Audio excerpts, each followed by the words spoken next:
सोलापूर शहरातील कर्णिकनगर परिसरात एका तरुण आणि तरुणीने एकत्र एका घराच्या हॉलमध्ये लोखंडी हुकला ओढणीच्या साह्याने गळफास घेत आत्महत्या केली। ही घटना 19 जून 2025 रोजी सायंकाळी 6 वाजण्याच्या सुमारास उघडकीस आली।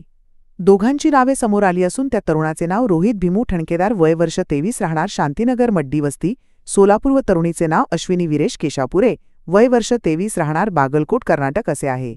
घटनेची माहिती मिळताच घटनास्थळी पोलीस दाखल झाले व दोन्ही मृतदेह सोलापुरातील शासकीय रुग्णालय अर्थात सिव्हिल हॉस्पिटल या ठिकाणी दाखल करण्यात आले आहे। घटनेची माहिती मिळताच दोघांचे नातेवाईकांनी सिव्हिल हॉस्पिटल या ठिकाणी एकच गर्दी केली। सदर घटनास्थळी चिठ्ठी देखील मिळाल्याची माहिती सूत्रांनी दिली। या घटनेचा अधिक तपास पोलीस करत असून यामागचे नेमके कारण काय याचा शोध आता पोलीस करणार हे मात्र नक्की। याबाबत अधिक माहिती दोघांच्या नातेवाईकांनी माध्यमांशी बोलताना दिली। माझं नाव सिद्धलिंग चंदप्पा केसापुरे, राहायला शहर वस्ती भवानीपेठ सोलापूर।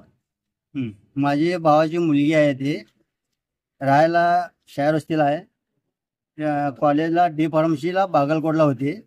काल बागलकोटला गेली होती। काल त्यांच्या आईचं आधार कार्ड ओरिजिनल पाहिजे होतं म्हणून काल संध्याकाळी आले सोलापूरला बागलकोटवरनं। परत आज सकाळी आधार कार्ड घेऊन गावाला जातो म्हणून गेले सकाळी 6-6:30 वाजता। आमची वहिनी रिक्षामध्ये बसून दिली, म्हणजे आम्ही माझा भाऊ आणि मी दोघं कामाला जातो ना, त्याच्यामुळे स्टेशनला जाऊ शकलो नाही आम्ही। मग आमची वहिनी काय केल्या, रिक्षामध्ये बसून पाठवून दिले।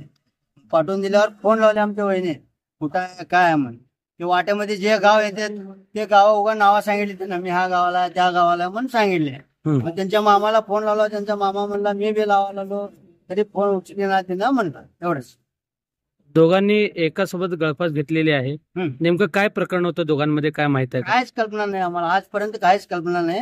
एक 8-15 दिवसापासून त्यांनी घरी येत होता, 2-4 दिवसाला। कोण येत होता घरी? ते मुलगा जे आत्महत्या केली, मुलगा येत होता। मग आमच्या मुलीला विचारायचं काम आहे आमचा, कोण आहे म्हणून। भाऊ आहे म्हणले। मग त्यांनी बी आल्यावर काका नमस्कार म्हणला। आता कोण नमस्कार गेल्यावर नमस्कार करायचं कर्तव्य आहे, नमस्कार गेला। गेल्या 4 दिवसापूर्वी बी आला होता त्याने, नमस्कार काका म्हणला आणि घरात गेला। आता भाऊ आहे म्हणल्यावर जाते येते म्हणल्यावर आम्ही काय लक्ष दिलं नाही। आत्महत्या केलेल्या मुलीचं नाव काय आणि वय काय?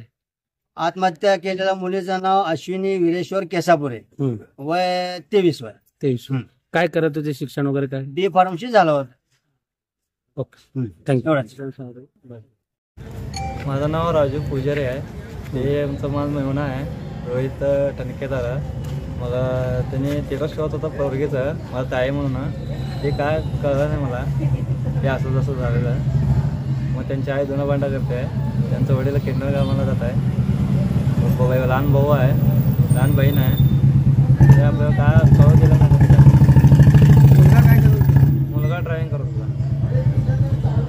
नेमकं आत्महत्या हे कशा संदर्भात झाली काय माहिती? काय आपल्याला कळू दिलं नाही त्याने, आपलं काय माहीत झालं नाही ते। आणि असं त्या मुला मुलीचं काय अफेअर वगैरे काय होतं? काय नाही, फक्त ताई म्हणून स्टेटस ठेवत होता घरी, पण त्याने माझी ताई म्हणून असं स्टेटस ठेवत होता। काय काम करत होता मुलगा? ड्रायव्हिंग करत होता। कुठं ड्रायव्हिंग करत? कुठल्या पण गाडीवर टिप्परवर ट्रकवर जात होता।